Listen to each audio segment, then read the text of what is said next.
crucial habitat like some large emerging trees that a PB5 kakatea is going to need about 3 centuries or 4 centuries to get big enough for those 5 kiddo to sit and ponder how close the moon is to the earth.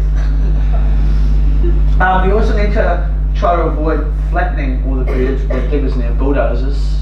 This is at the site where they made the new sports field at Wigram, the northern motorway, and the other bits and pieces we're building around the city.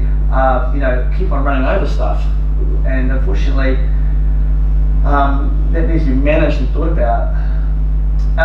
And some of the birds are just going to sit on the fence and wait and see what they end up with. Human artificial habitat creation, looking at blank canvases, thinking of the city as some sort of thing to roll out all of our dreams and wishes, huge big domes full of exotic palm trees or whatever. But there are bits of it that are actually trying to regenerate now, particularly in the tidal parts of the lower Avon River. And we need to understand that we're so privileged to live in this time, the time of this wonderful earthquake and the tectonic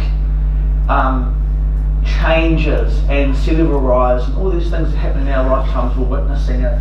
And I'm talking about somebody who lost my 11-day old house in Brooklands with the quake, someone who had 2 years of trying not to die from cancer because of the stress caused by the earthquakes.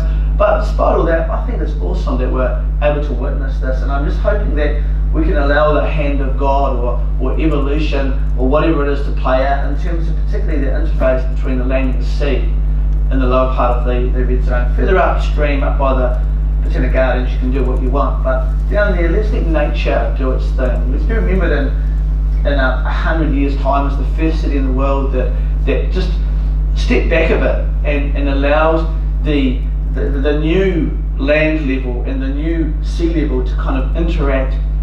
Before, I think Colin or someone mentioned that we have very few natural native indigenous plant seed sources in the city, which is of course true. But there's one exception to that, and that's in those tidal areas and also some of the wetland areas where there's more weeds and some of the freshwater wetlands. But in those examples, there's abundant seed sources. I'll explain in a few minutes. Just at the moment, some bird species are simply getting on with it.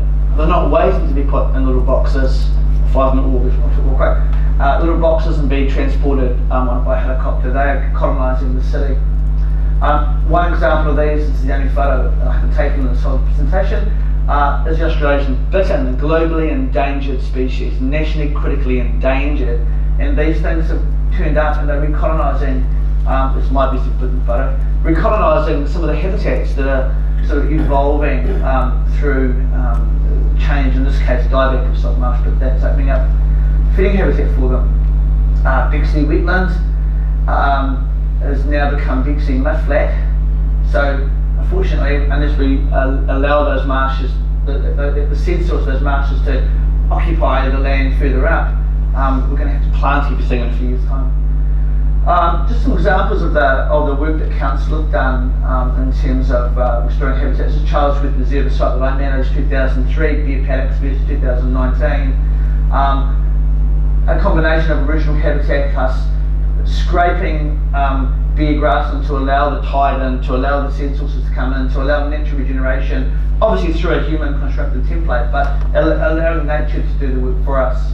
It looks pretty awesome now, and I've got some great wildlife in it. The mouth of the Styx River, just to the west of it, this was paddocks, rank grass, pine tree plantation, pre-quake. No human agency involved here, completely nature. The whole thing is given into a fantastic wetland. It's basically Christchurch 400 years ago, full of wildlife, and what we're seeing now are a number of bird species, quite a few in fact, but particularly these guys are coming back under their own steam, threatened species like the marsh crake, the spotless crake, which has newly arrived in Christchurch. It wasn't really recorded in the last century. Found further north in Amberley Way, but not in the city. These things have turned up in several sites now around the city. Travis Whelan particularly, and our ranger team, one nameless ranger in particular, have set up camera traps in Travis, and there's a spotless crake walking past that trap, confirming probably decent numbers of these birds in Travis. What a wonderful endorsement of our habitat restoration work. Last two slides. So these are some examples of the bird life that is self-colonising the template of Christchurch, the blank canvas. These are birds that are finding niches, that are finding habitat. A lot of it's self-generated or stuff that we've sort of started and allowing natural processes to develop and succession, etc. Mainly water birds, of course, because the city wasn't a massive, huge potter forest in recent centuries. It was a big swamp, and the dawn chorus wasn't tui. I know a lot of people have childhood memories of parts of the country that weren't Christchurch.